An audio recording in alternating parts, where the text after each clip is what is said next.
Welcome to the Joy of Cruising podcast with your host, award-winning author Paul C. Thornton, a weekly conversation with the amazing cruisers featured in the Joy of Cruising books comprised of The Joy of Cruising, Cruising Interrupted, new release, The Joy of Cruising Again, as well as other fun, informative global cruise personalities. It is the next best thing to cruising, hearing about cruising from the unique and diverse perspectives of Paul's amazing guests. If you hear about a cruise that interests you, book it at www.thejoyofcruising.net.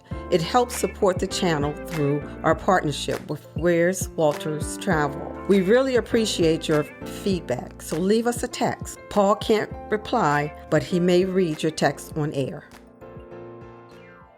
Hello, passionate cruisers. This is Paul. And this week, I am delighted to welcome to the Joy of Cruising podcast, Leslie Nielsen, creator of Point My Soul North blog, Facebook page, YouTube channel, and Instagram platform. Leslie is a passionate traveler and cruiser and recently completed a major cruising milestone. She sailed the entire Ultimate World Cruise on Royal Caribbean's Serenade of the Seas. Sailing on a 9-month cruise fascinates me to no end. I wanted to get Leslie's perspective. She told me, as an avid world traveler, of course, signing up for Royal Caribbean's Ultimate World Cruise was the next only option. Having only sailed on maybe 10 prior cruises, with the longest being 7 days, doing a world cruise was a leap, but I was ready. I have travel in my blood. Seeing other cultures, exploring the world for all it has to offer, humbles your soul. It is a reminder of how truly small you are in the world and that literally anything is possible. The Ultimate World Cruise afforded us the ability to see 60 plus countries on all 7 continents and immerse ourselves in the areas of the world we never thought possible. From the second the World Cruise was offered, I knew I would be on it. I didn't know how, but I signed up with a large non-refundable deposit and trusted the universe that in 2 years I had to plan it would come together. It did.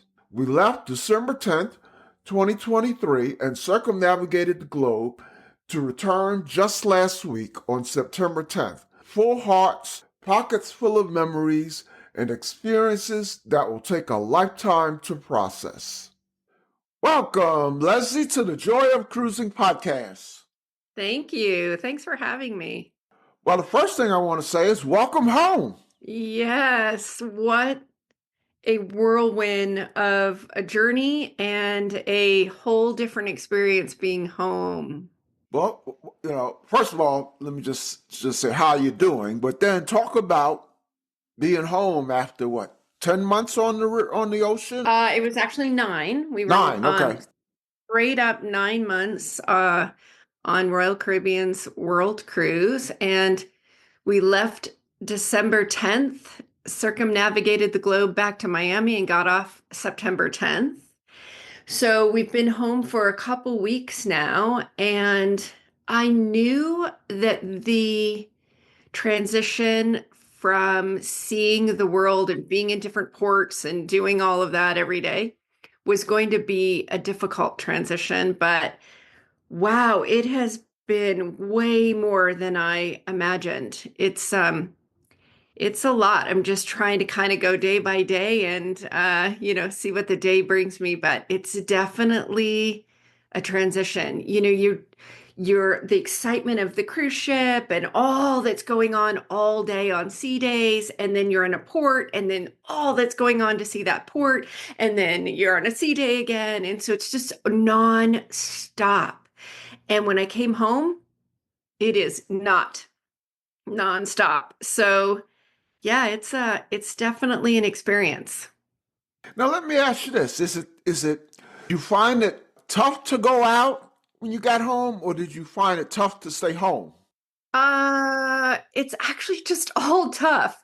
I think that I am exhausted. After 9 months of just nonstop travel, I'm exhausted. So I'm trying to give myself grace to just rest, but then I feel like going. I want to go. I want to see. There's so much in the United States that I haven't seen, that my first instinct is just to go somewhere, but I'm so tired that I also want to rest. So it's a little bit of everything.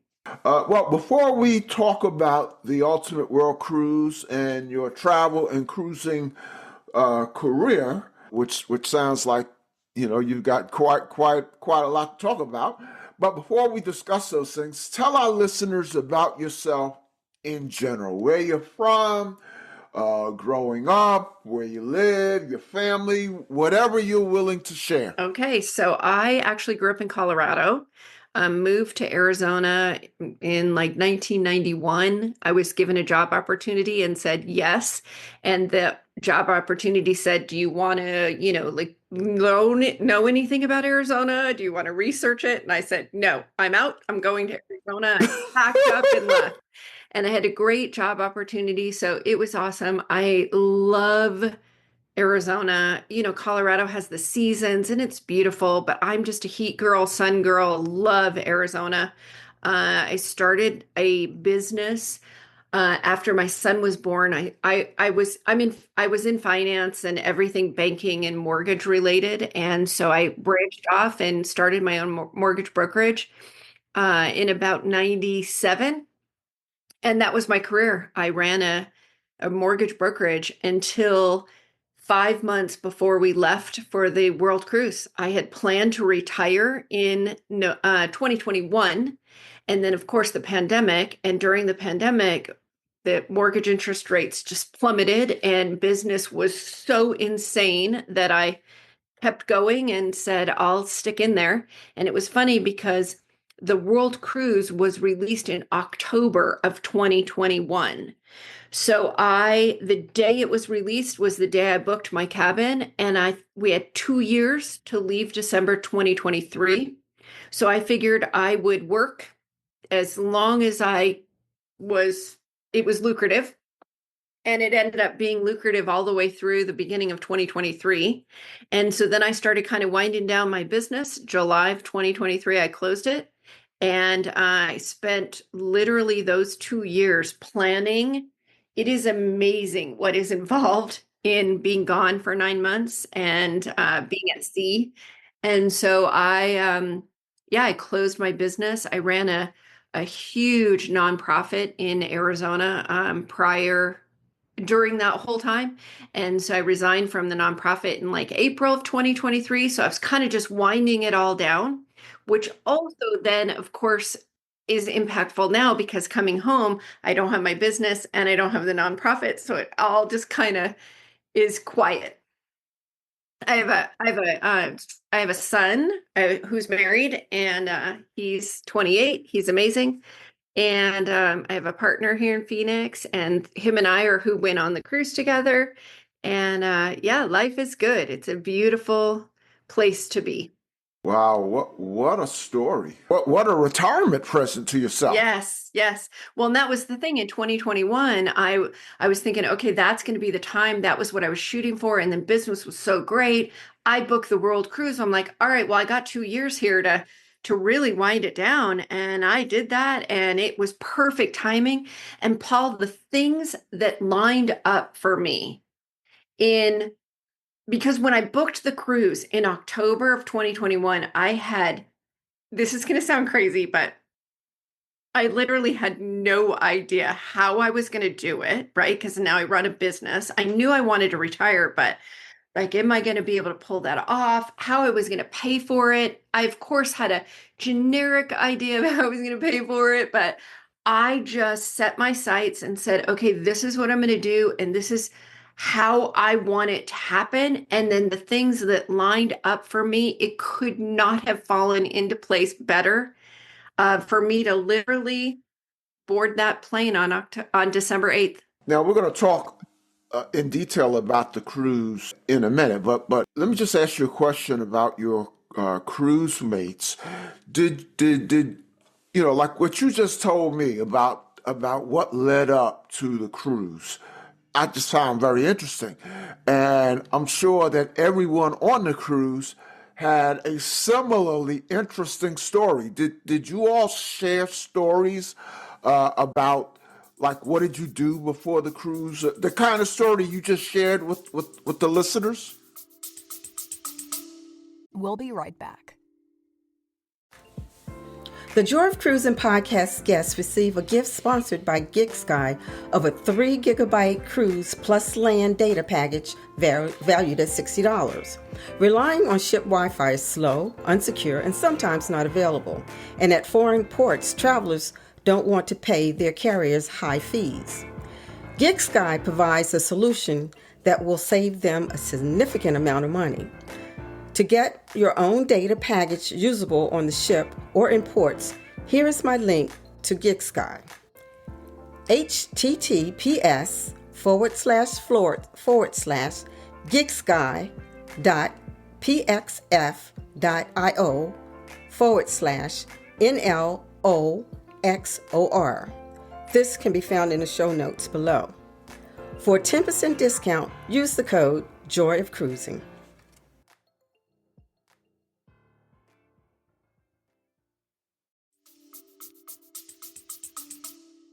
Yeah, so that's kind of I'm going to have a long answer here. So everybody has their different journey and everybody got on the ship in different situations, right? But in Arizona, we had a couple that live in Scottsdale reach out to different people that they had met on different cruises in Arizona in different cities, for us to kind of all meet virtually. Some of it was in Arizona, so that when we got on board, we kind of knew some people. We had kind of a home base. And what ended up happening is there were 5 couples that we kind of latched onto each other, and that was going to be our landing spot. We had the same people every night. We came together consistently almost every night. We ate dinner together. We had a happy hour almost every day.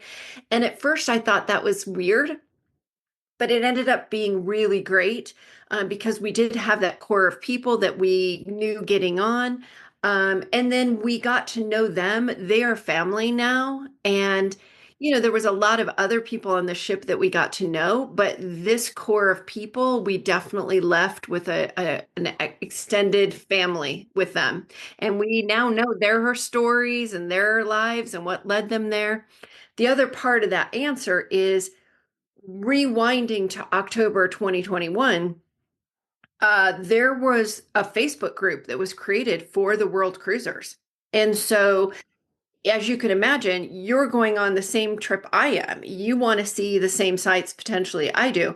And so we created this hive of people and spreadsheets of excursions and things we wanted to see. And if you wanted to see the same thing I did, you could sign up on a spreadsheet, so that if we wanted to go on an excursion together, we booked it together.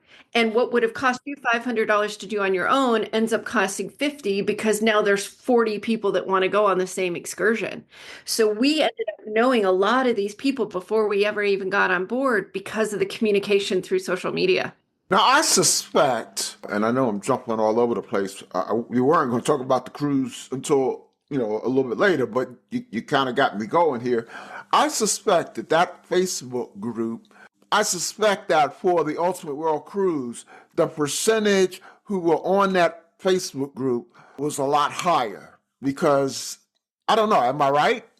Well, Was it a very small group, or was it was it a lot of the travelers? So this group particular was only for Ultimate World Cruisers. They needed to be on for the whole excursion, right? Because keep in mind, the cruise itself ended up breaking into segments. So although it was a world cruise, oh, that's right. Okay. Yeah. So although it was a world cruise for us, there were segment people. So those segment people had their own Facebook groups they were part of. This group was Okay. World Cruiser. Okay. So everybody that was in it was on for the 9 months. And it was the most invaluable, quite possibly the most invaluable thing that we had as a resource because people had port information. They had their, technology information. They had been on the ship, so they knew the measurements of things. There was all the excursions. There was so much information in that group. People were helping with visas because we have a whole visa conversation, right? There was so much information in there. And if you didn't know something, you could ask. It was, I don't even know how we could have done it without it. Well, let's go back to prior to the cruise even being a notion. Talk about Point My Soul North, and I love that name. Thank you. When and how did it come to be? Well, so it's funny what has morphed over time, but the way that it started was I wanted to have a blog, a written blog of the trip, because I've read other people's blogs of different travels and I've loved it. But then what has happened is really in short measure, I realized that doing it as a YouTube channel and kind of connecting it to social media was going to be better in a lot of ways because primarily it was to chronicle my trip and to be able to go back to the port and rewatch it and see, where were we, what did we do was really the reason why it started. And I connected it to social media channels because then in real time, people could know, my family primarily, where is she? And, she's still posting, so everything's good, right? And then the YouTube channel, it just kind of started, and it was way easier for me to film and record than it was for me to write because we had about 160 plus ports we were stopping in. And so as you can imagine, it just got stacked up. And so the YouTube channel just kind of was the better way for me to go. Right at the beginning of the sailing, everything with social media and the Ultimate World Cruise went completely bonkers, right? Because this is like crazy stuff here. Like you've got 665 people that have boarded a ship and plan to live together for 9 months. It's pretty crazy. And so when you think about in the world, the 665 of us will be, and so far are the only ones that will have done this. And so it became very intriguing throughout the world. So social media just blew up over it. So it sounds like Point My Soul North didn't predate the Ultimate World Cruise by that much. I assumed you were into that brand, Point My Soul North, long before the cruise, but you pretty much put it together for the cruise. I did. Yep. And what I did is I did it actually right when I booked the trip. I had started it, writing it. And what I did was I took December 10th and I went back 274 days, so basically 9 months, which, took us into March-ish of 2023. And I picked each port and I wrote about where we were going to go and what we were going to do. So people knew where we were, before we even left, where we were going to go. But then once I got on, then I started filming it so that at each port, everyone could see what we were actually doing. Talk about your travel career prior to the Ultimate World Cruise. First, non-cruising. Did you travel much non-cruising? Yes, I'm a huge traveler. And one thing that I always say to everyone that I ever interact with is if I'm given an opportunity to go anywhere in the world, I'm going to say yes. And I just highly recommend anyone listening, if you're given the opportunity, the world is just a huge place and it's so welcoming and beautiful to just go and see it. And so, yeah, I've been a huge traveler forever. When my son was born, it started. I went to Paris on my honeymoon. And that was it. It was just nonstop after that. And I've been a lot of Europe, but of course, the cruise ship took us to areas that I have never seen and would have never even imagined being in.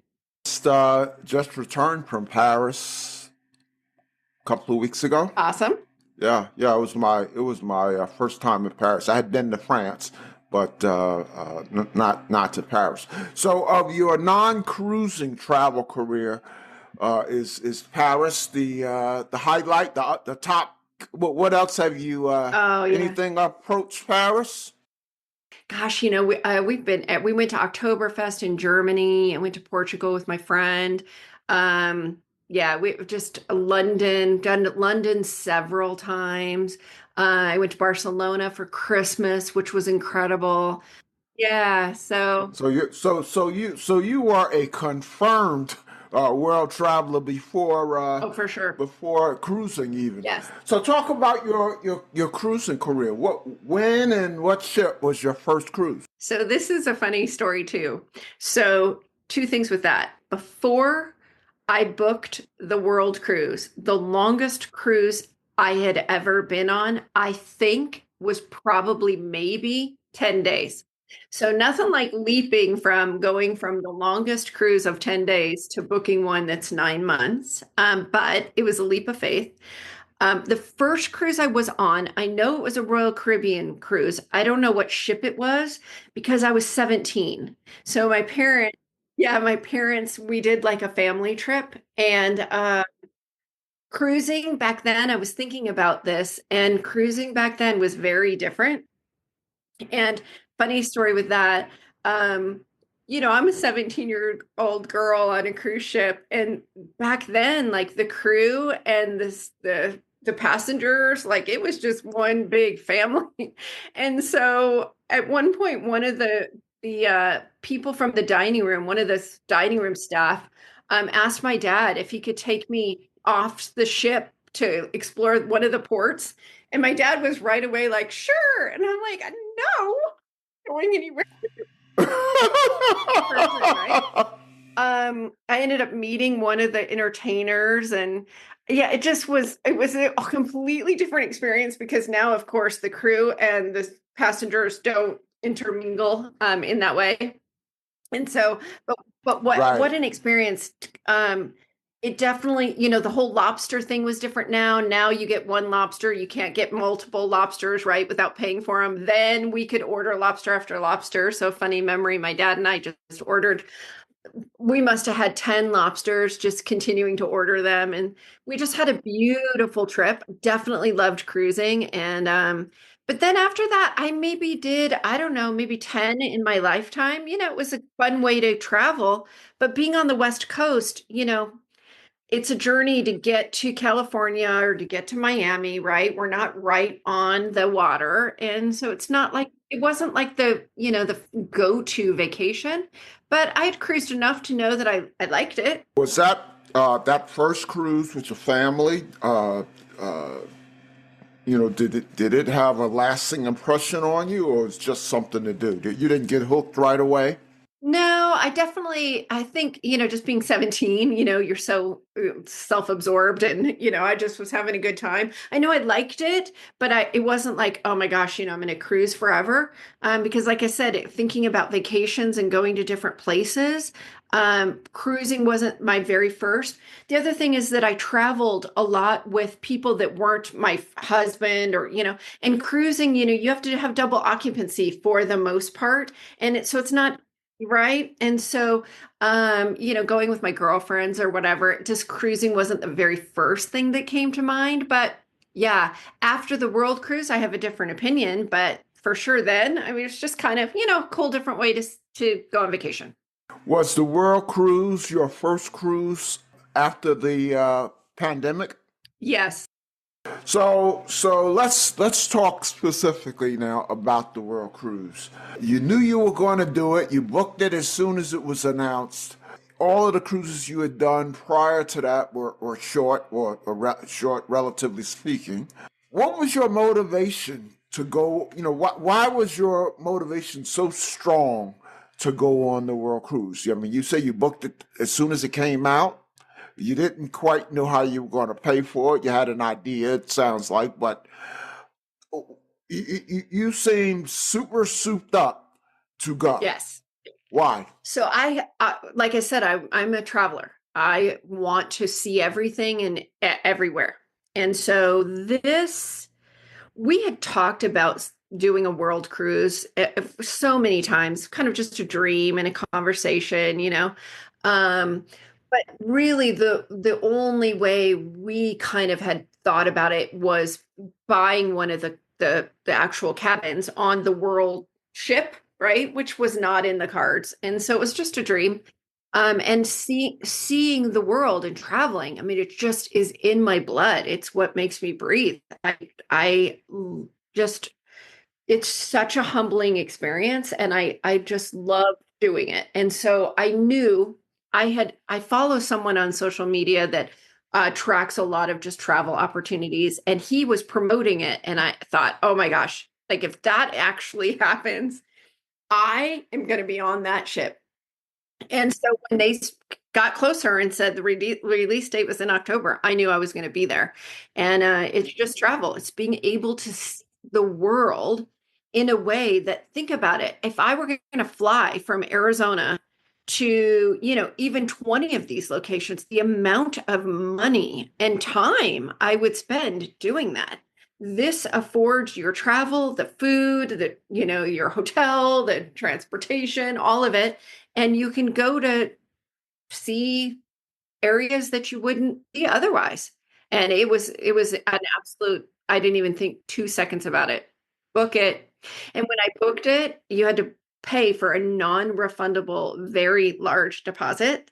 And so as soon as I did that, I knew like whatever I had to do to make it happen, I was going to do. I was in.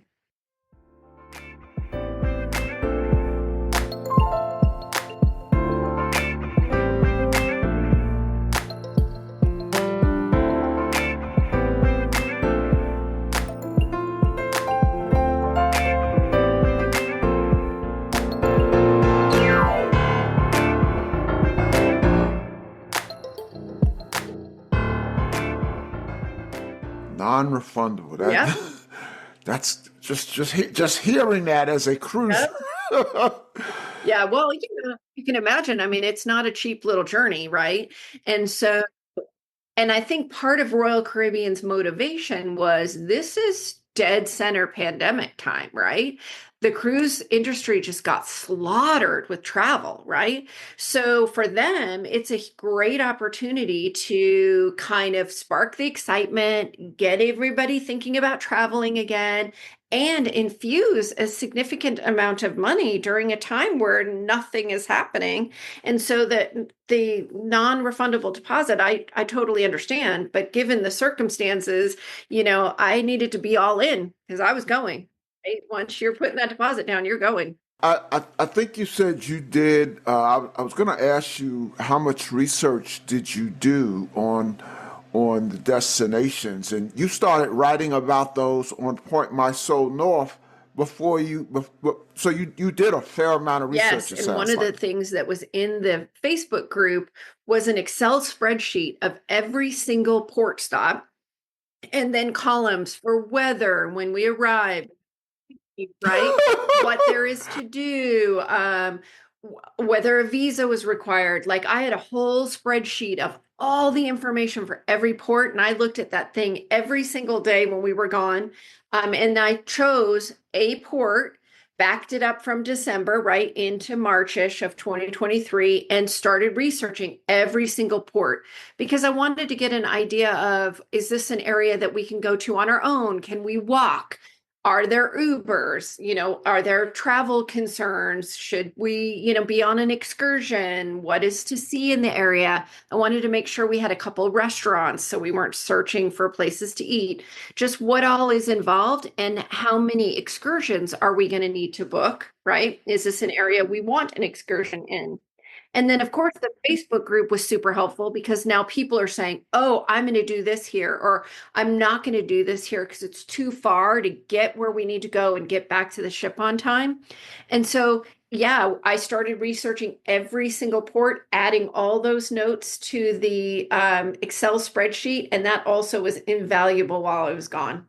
For a lot of folks, that probably sounds very exacting, yes. Very detailed. For me, I would love to be doing something like that, knowing that the payoff was going to be living it Yes. out, actually doing what you were researching. That just sounds like it would have been a fun exercise and a great way to pass the long time between when you booked and when you Yeah, and sailed. I'm super spontaneous, so I'm fine getting off the ship and just going and exploring and seeing what I can find. The problem is how far is the ship from the city center? Is it safe to walk from the ship to the city center, right? Are there things I really absolutely must see while I'm there that I'm going to miss if I'm just roaming around? So I wanted to at least have some idea, and some food. And then from there, we could narrow it down. But yeah, it definitely gave excitement and it gave us the preparation that we needed, some basic notes. And, the excursions were really important because there's 665 of us booking this stuff. So if there's somewhere I want to see, I got to book it in order to make sure there's a spot. Who's got a trip going? Is it a Royal Caribbean excursion? So you had to have some bit of planning. And it definitely was super helpful for us. And you probably were able to sign up for excursions well before embarkation, right? Oh, for sure. And I don't think Royal Caribbean had any idea that we were going to collect as a group and book our own excursions because the shore excursion does. I mean, that's a huge profit window for them. But we collectively came together and said, there's an excursions through whatever, travel company. They're doing this thing. Anyone interested, we'd add it to the Excel spreadsheet for the World Cruise group. And then anyone else that was interested could add their name to it. We would group together and book these excursions. So yeah, we had probably 95% of the excursions we wanted to do were booked before we ever even left. Take us through your home for 9 months. First, your accommodations, and then give us a virtual tour of the Serenade in general. So yeah, the Serenade is one of the smaller ships. It's smaller and was specifically chosen for the Ultimate World Cruise because we've got to go through the Suez Canal, which will come back to the Suez Canal because that turned into an issue. But for size Okay. wise, that was critical. It's a smaller ship. It holds about 2,100 people. And we had a balcony cabin. That was an absolute non-negotiable for me, primarily because the cabin itself is only 179 square feet. So, that's a a janitor closet for 9 months, right? So I needed to make sure that there was a balcony, not only to give us the space and not feel claustrophobic in our room, but also the world is passing us by every day Right, as we're sailing, and I want to see it from my balcony. And right, that is right. another thing that just was, I would never have done it without that. So our cabin, it's basic. You got, your little sofa, a desk, the bed. We were very concerned about being claustrophobic in it, and it turned out to be so comfortable, so cozy. I, of course, did quite a bit of planning with that too, because you can't have 9 months worth of stuff in this little box and, not feel like it's the walls are closing in on you. And so we had lots of storage stuff, lots of magnets on the walls to hang things. Everything had a spot so it would go away. And we would have the space that we needed to move around. And we really looked at it like it was our bedroom.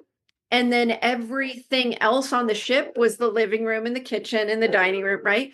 So you're really only in there to sleep, to maybe watch whatever's on the balcony, hang out periodically.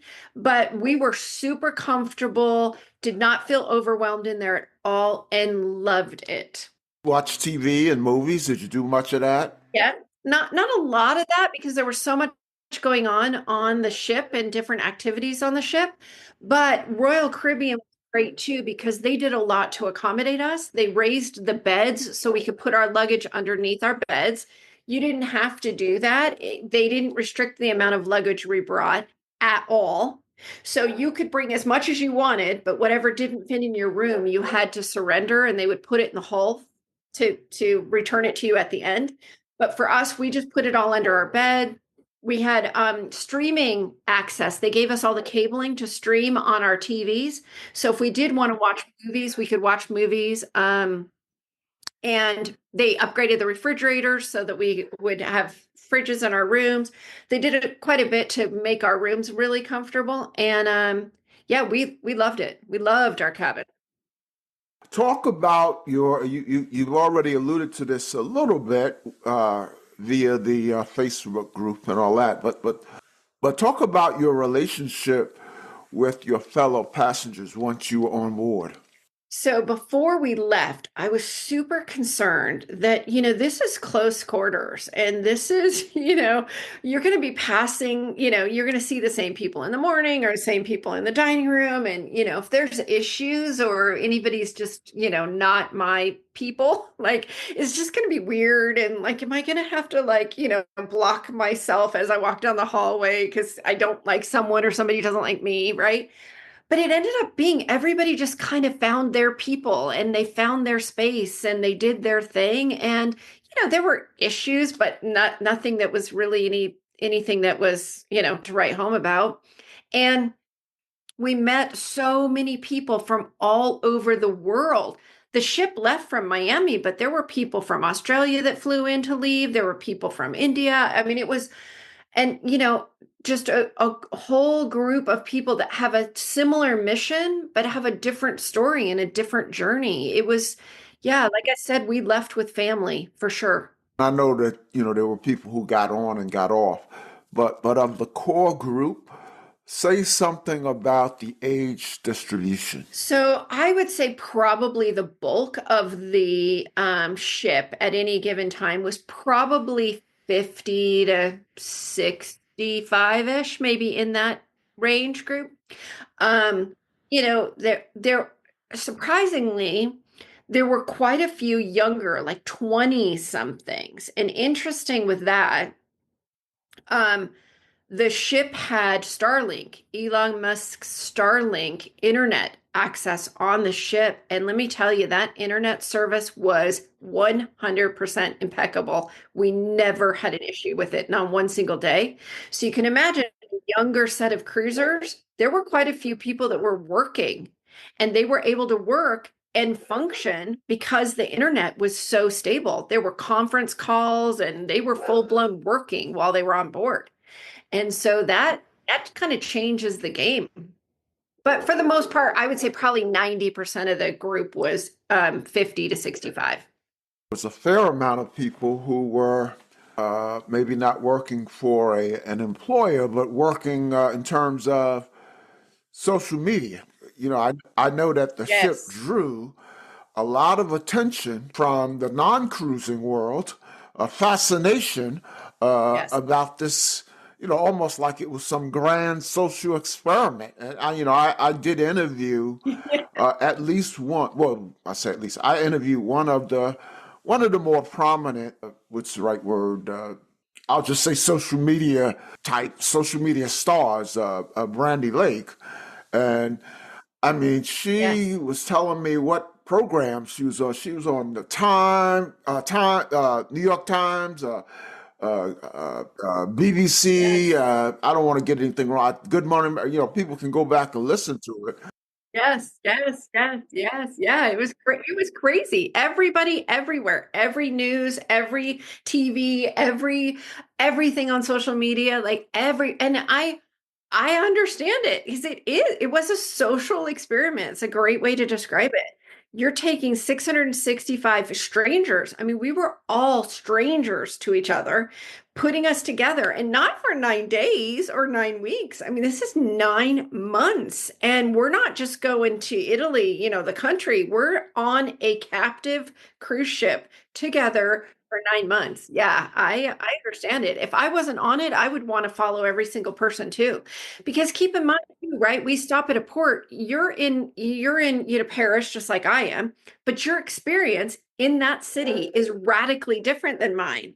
So it's cool to see, like, what did you do that day? What did I do that day? And what was everybody's experience? And I even understand that some from the cruise have been contacted post cruise by media. Oh yeah. Has that happened for you? Yes, yes. Because I think now that it's over, it's maybe equally, if not more intriguing. How did it go? Did you get what you thought you would get out of it? Did you enjoy it? Because like I said, if I had been on the longest cruise for 10 days and suddenly I'm on the ship for 9 months, that could have gone a lot of different ways, right? I could have, been claustrophobic, or I could have been sick, or, seasick, or, whatever, had, issues with people. And so it is intriguing. How did it go and what was it like? And did you enjoy it? So yeah, yeah, I think it'll be a conversation for a while until the next world cruise starts. Well, I tell you, when Brandy was on, I even opined that, you know, I could imagine a short reality series on something. I still have time to be right, but I've been wrong many, many times. So, uh, And that actually came up a couple times, and Royal Caribbean actually mentioned it themselves. But again, it's a captive environment, and I might want to chronicle my trip on, some, reality TV show, but, Bob and Susan next door in the next door cabin may not. And now you got all this film crew and all this, craziness going. And because in the end, this was our journey to see the world. We want to share it. We want to share it, but we're not filming, and that's not. So, you know, it would be a great show to have. I just don't, you would have to recreate it because this was not the venue for it. so give us the highlights, and I know there's just so many highlights Yeah. of a 9 month cruise in the time that we have. So you're going to have to sort of Yes. prioritize. You got to leave some things out, I'm sure. But what were the highlights for you? Oh, you're right. That is very difficult. For sure, number one is the people on board that I wasn't expecting to create relationships with in the way that I did, and that I left with them as family is something that I will treasure forever. The way Royal Caribbean facilitated this journey is absolutely number two. I had zero expectations other than, them providing a vessel and an experience, but they were absolutely extraordinary, and they were trying to figure it out just like we were, right? Because they've never done this before. And so it was a lot of just, we're just trying to figure it out, but they were so supportive and so just took us in like we were family. We'll figure it out, and we did, and it was just impeccable. I'm so grateful for them and how it went. The third, of course, is Where We Saw. So that list is never ending, but of the highlights, I think the things that come to mind is we were in Rio de Janeiro for New Year's Eve. The captain took us out into Copacabana Bay, and we watched the fireworks show from Copacabana, and together celebrating New Year's Eve. I'll never have another New Year's Eve that could top that. It was extraordinary. Part of the cruise fare was seeing the world wonders. So of course the world wonders are always, they're wonders for a reason. So Sure. seeing the world wonders was incredible. We were on the Great Wall of China, and the Royal Caribbean restricted the wall section that we were on specifically for us. So there was no one else out there but us. And I know that we're on an audio call, but if you could see me, I'm literally like 5 feet tall. So I can never see anything. I can never photograph or videotape anything because there's always people blocking my view. So to be on the Great Wall of China at night, lit up with maybe 400 other people, and being able to really capture it was incredible. I mentioned the Suez Canal issue, and we can come back to that if you want, but with the Suez Canal, it's was restricted because of all the unrest in that area. And so we actually got off the Ultimate World Cruise in Dubai and we flew to Egypt on our own little journey. And so going to Egypt and seeing the pyramids, we went to Jordan and went to Petra. And that is just, I can't even articulate that. That area is so, I don't know, it's just volatile right now. It's not in Egypt, it's not in Jordan, but because of where it is, it's just an area you don't really travel to right now. And so there was no one there. We have pictures of us at the pyramids with not another single person in the photos. We were in Petra by ourselves. It just, yeah, I could go on and on and on and on. We went to the Olympics in Paris. I mean, that's just crazy.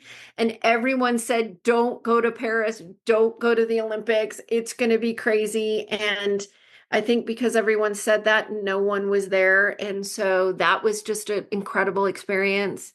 Yeah, it's just so many. Yeah. When we went to Paris, after you guys went, sort of Paralympics were taking place. Yes. So cool.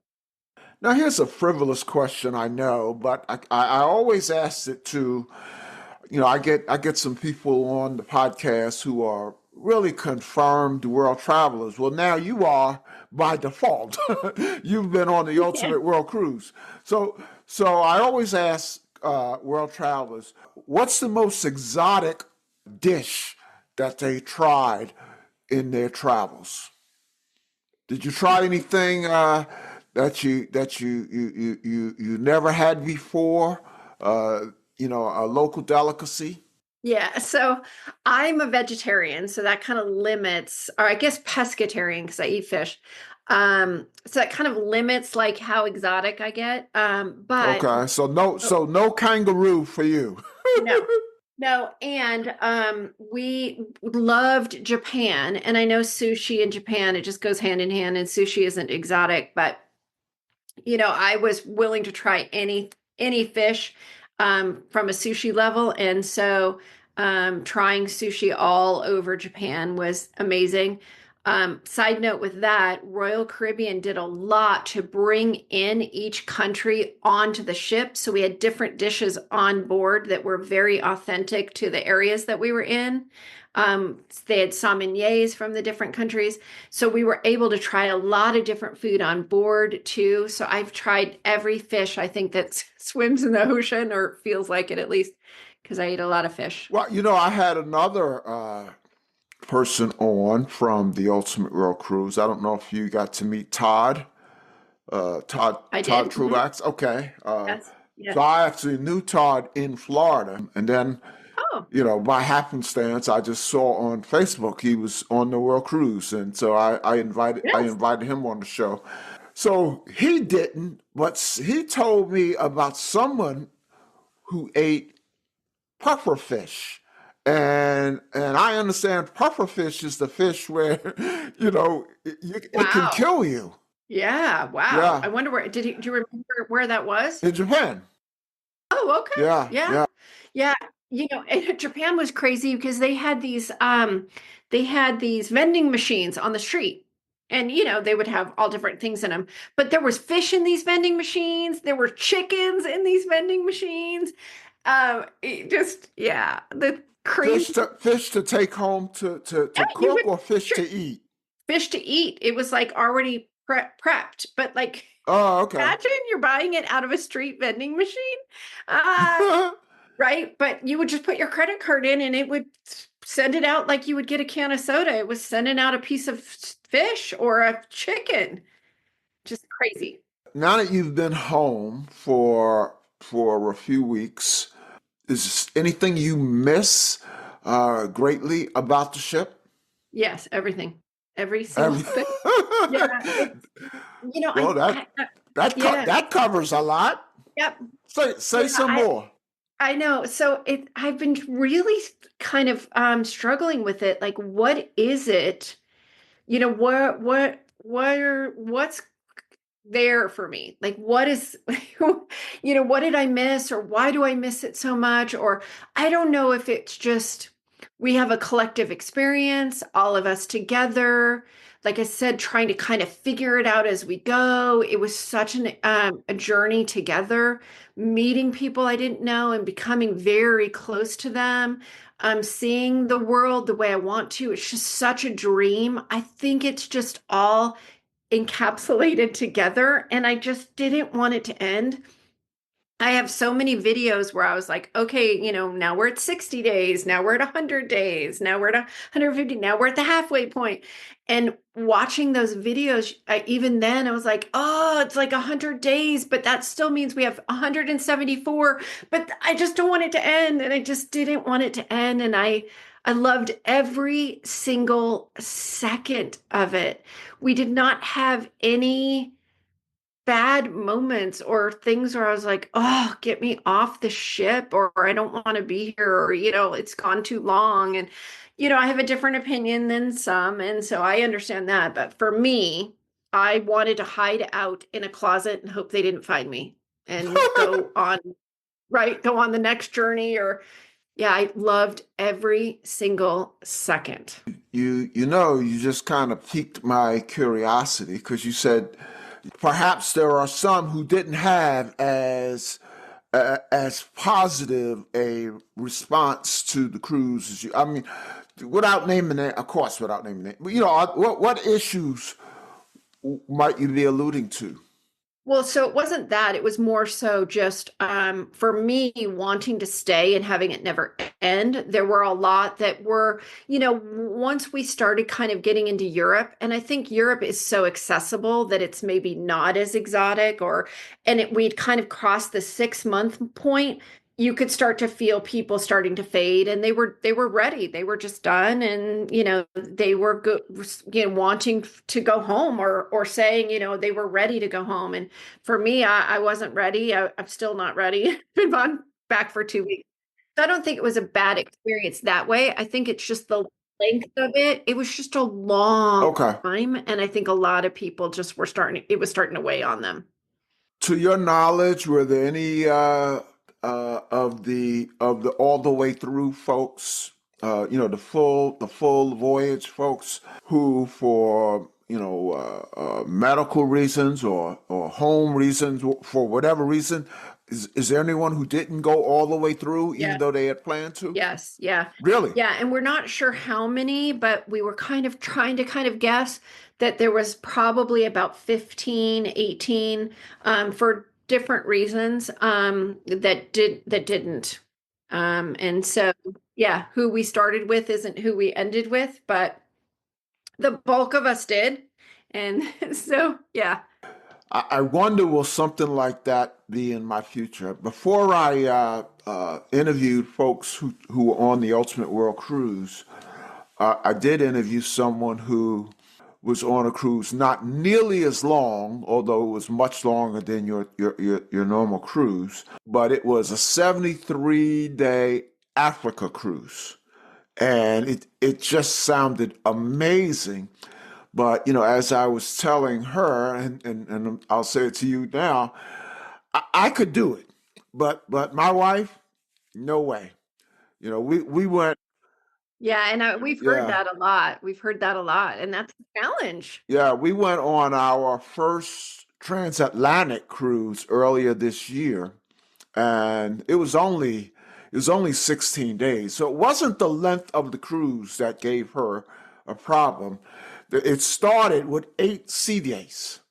So Yeah. that was the issue. Around about day 6 or 7, she was like, I need land. I need land. you know. Yeah. Uh, Yeah. Yeah.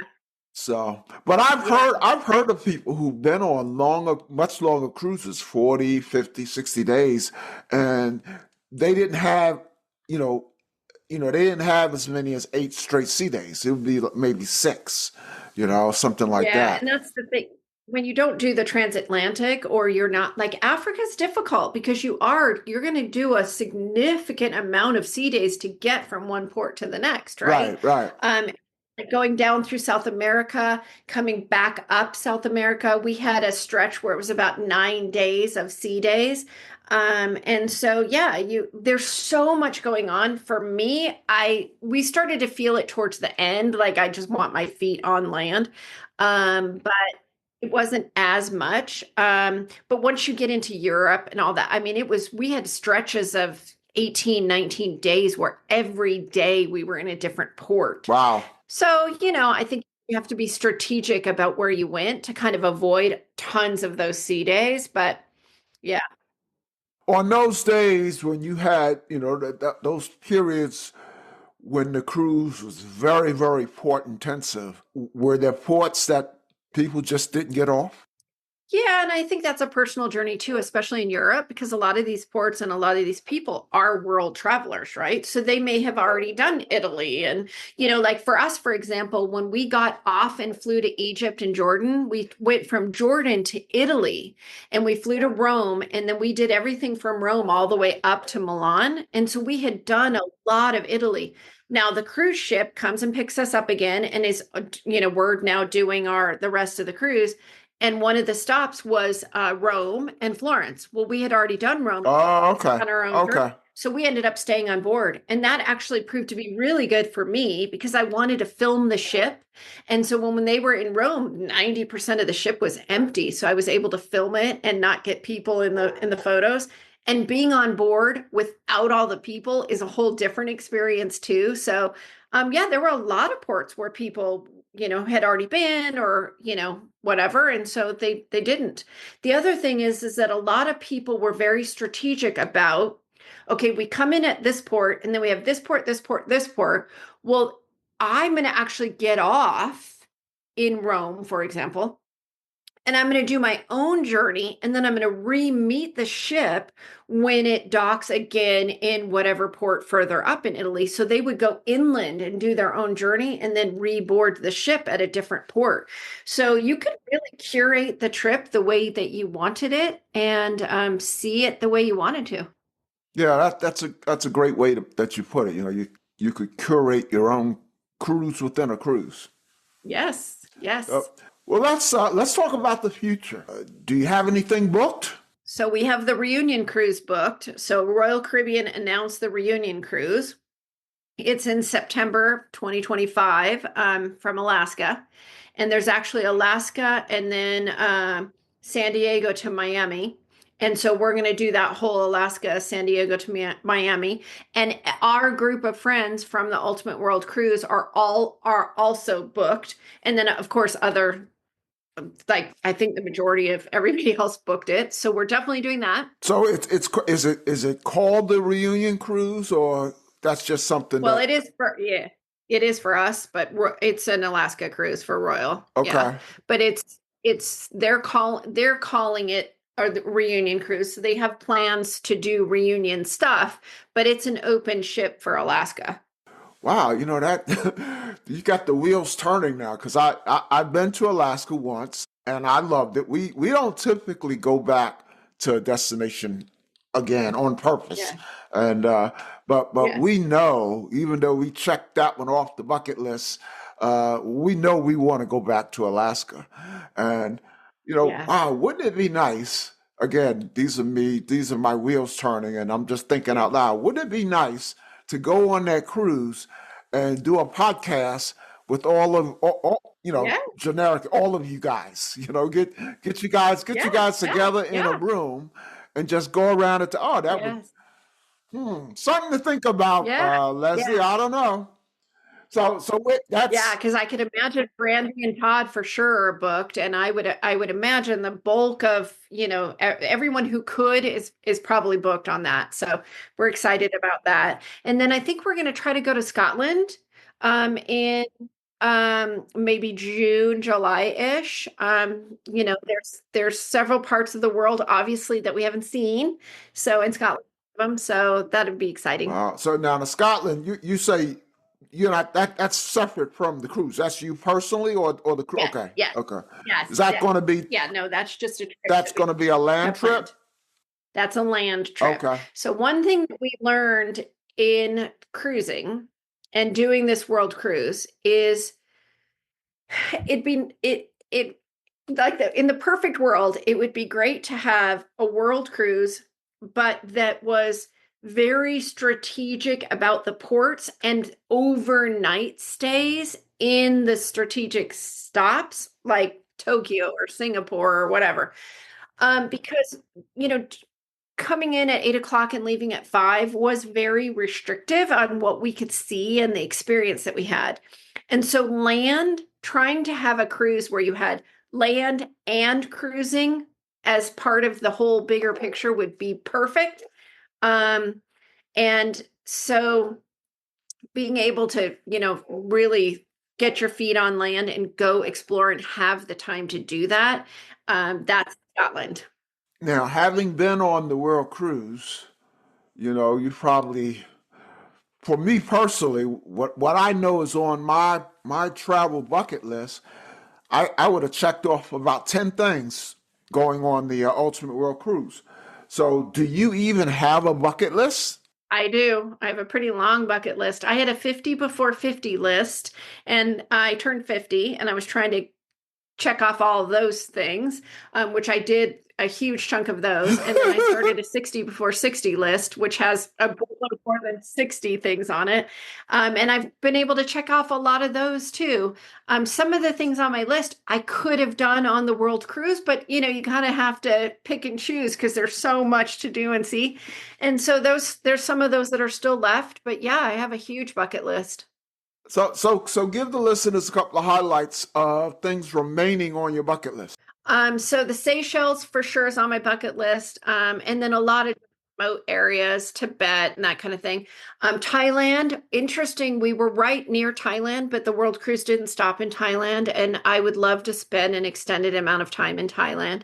I've been Okay. to Ireland and the cruise ship stopped in Ireland, but I loved Ireland and I would love to go back to Ireland.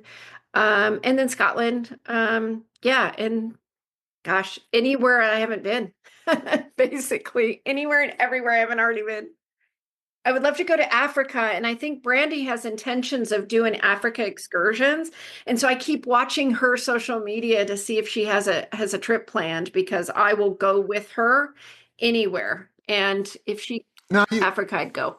now, because I know the world cruise stopped in Africa, were you on the ship then? No. So that was what I was mentioning about the Suez Canal. So we had a moment on the ship where it was clear the ship could not traverse the Suez Canal because of all the unrest in the Middle East, right?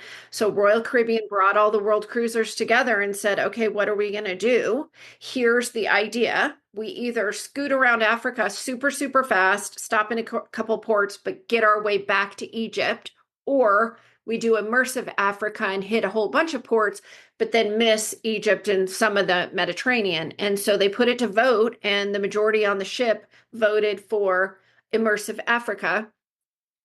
For us, what those port stops were in Africa and the way the journey was going to go didn't really appeal to us in a way that would have trumped going to Egypt and Jordan.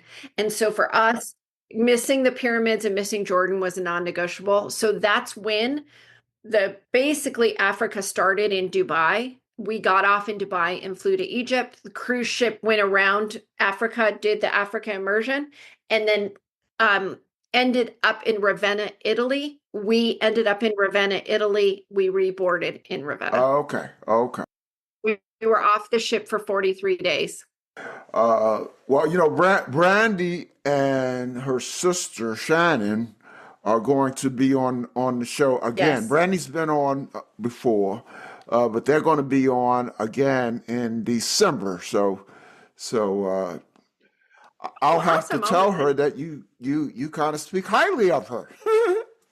Oh yeah, they're amazing. The two of them are amazing. And yeah, it's, just such different, everybody was on such a different journey that it was so great to just hear, like, how did you get here and who are you and why are you here and what are you doing? And, just learn everybody's story. And yeah, we got to know them well. Amazing family. They had their whole family on board and just an amazing family. Yeah, that kind of sums up, the podcast relationship to that Ultimate World Cruise. I suspect I'll have several more on the show, and basically I'll ask them, the same thing that I asked you started out, like who are you and why are you here? It's Yeah. just to me to go on a 9 month cruise is I need to talk to you. I want to hear I want to hear what makes you tick and what made you choose that cruise and what I Yeah. can't hear enough. So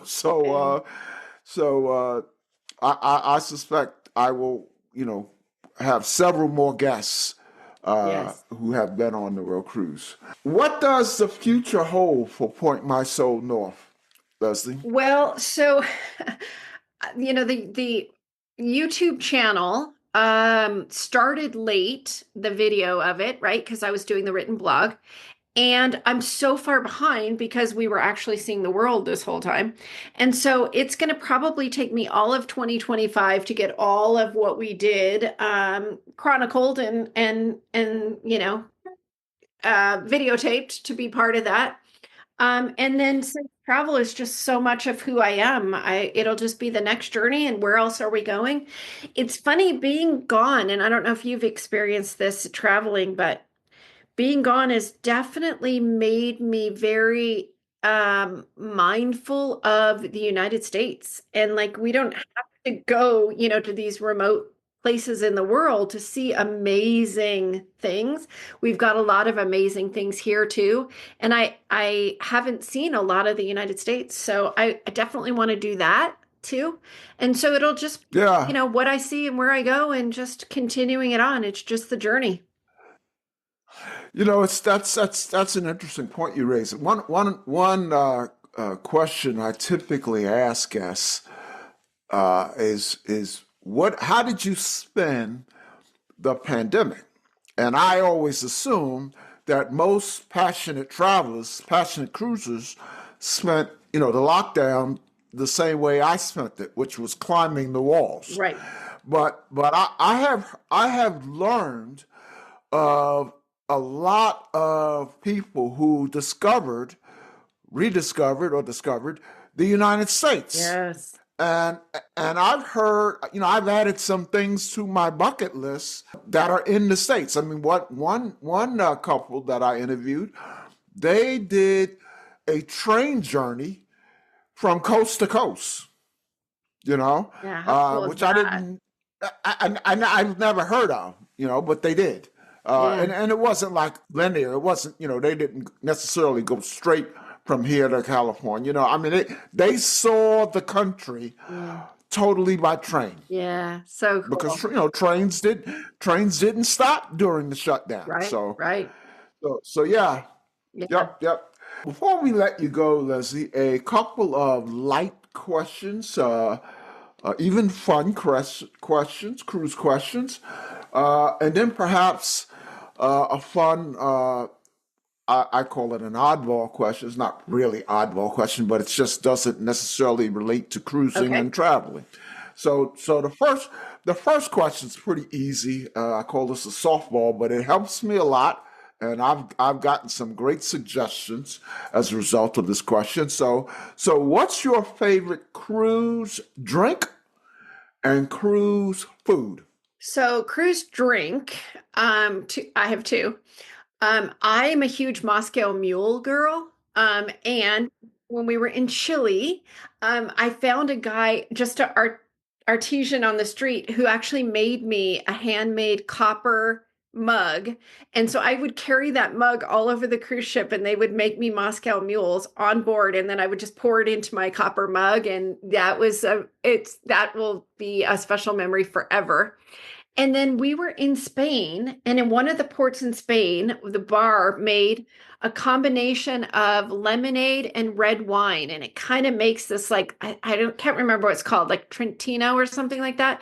Kind of makes just like a wine spritzer thing, and just refreshing and nice.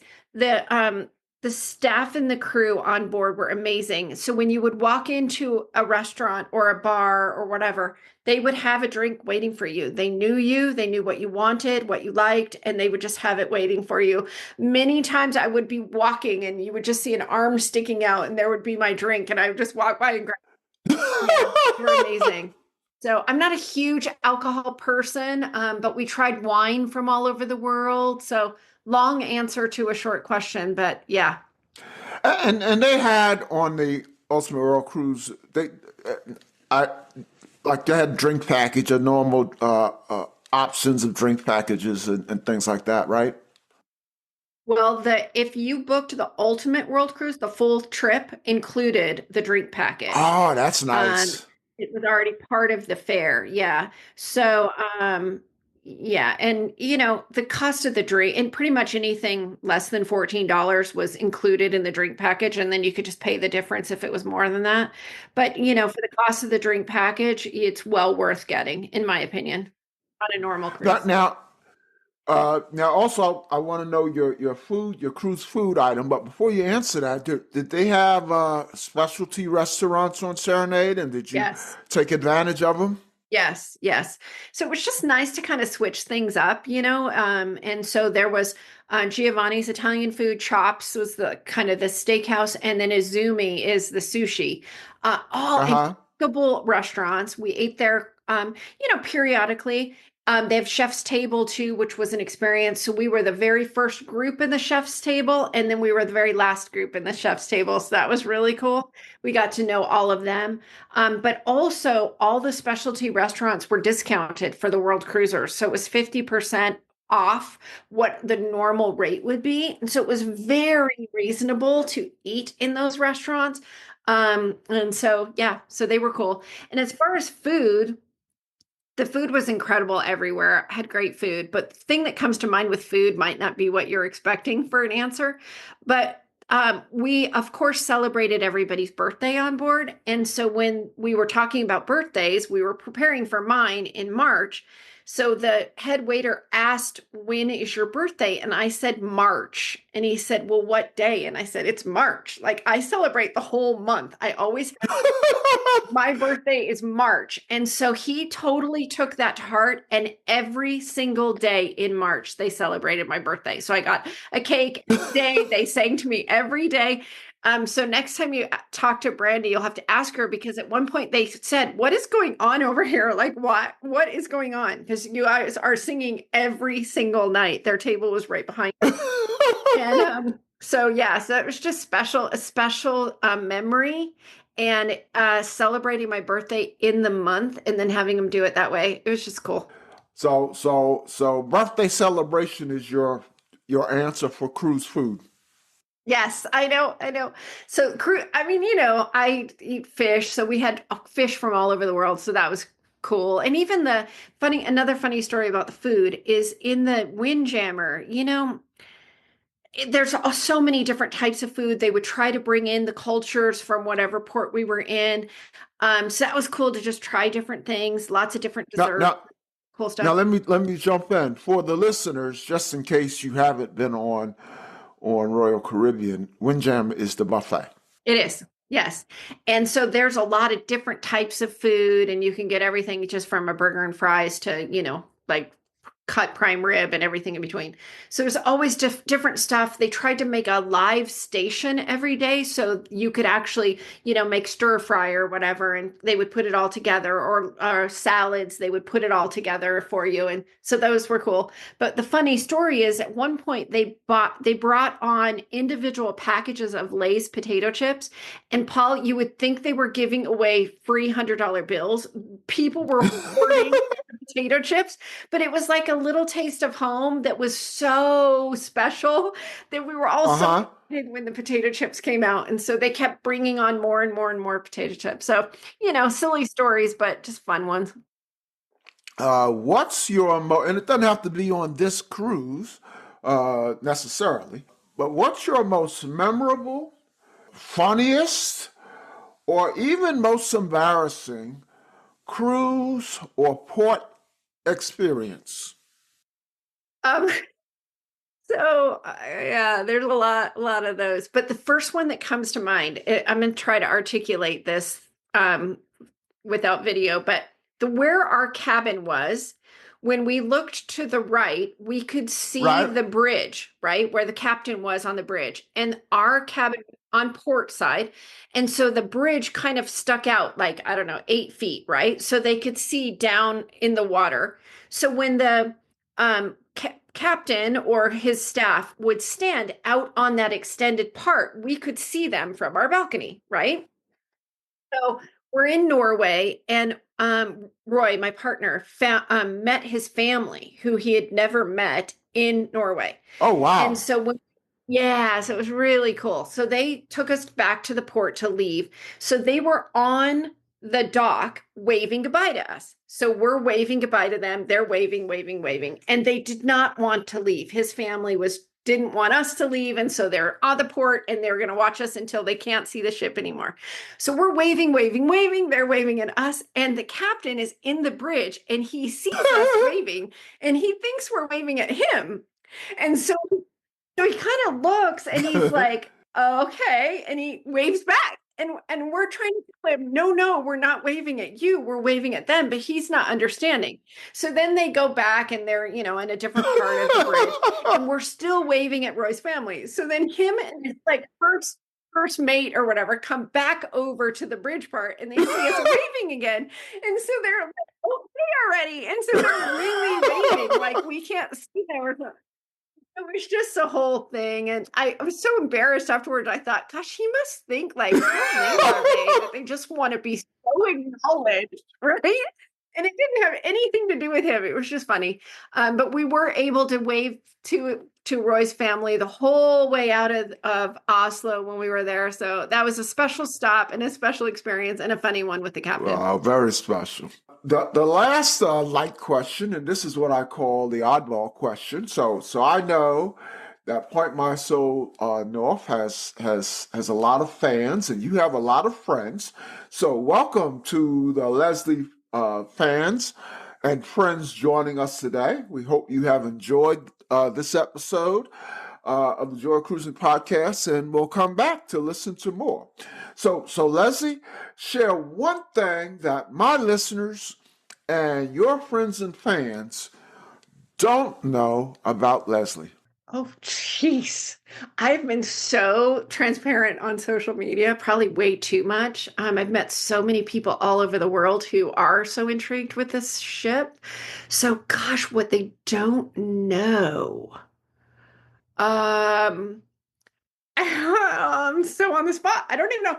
I think probably a quirky thing is I play the violin. I don't currently play the violin, but I like lettered in high school with the violin. And so that's and it kind of got sparked because the entertainment on board was incredible and we had several violinists on board. And so I kind of want to pick up the violin again, but yeah, I guess that. Okay, that Yeah. sounds good. And again, you were inspired or re-inspired by the cruise. Yeah. Yes. Well, Leslie, thank you so much for coming on the Joy of Cruising podcast and continued all the best to Point My Soul North. And who knows, you like I said, you got the wheels turning about that Alaska cruise in Good. the fall of 25. As I like to end podcasts, we'll see you on the ocean. Yes, and see like SEA. Right. Well, thank you. Thank you for having me. I appreciate it. It was great to meet you, and our paths will absolutely cross again. So until we see you again. The Joy of Cruising and Cruising Interrupted, each $16.99 plus shipping, and new release, The Joy of Cruising Again for $18.99, can be ordered at the link on thejoyofcruisingpodcast.com. For each of the 3 books, use the discount code Joy of Cruising Podcast and get $4 off. The Joy of Cruising books are also available at Amazon. Order the ebook at Amazon or your favorite online retailer. Stay in touch by joining the Joy of Cruising Podcast Facebook group or following the Joy of Cruising Podcast on Instagram. We're constantly adding new shows. Please leave a review and tell a friend about us. We hope you enjoyed this brief escape to the ocean. See you next week.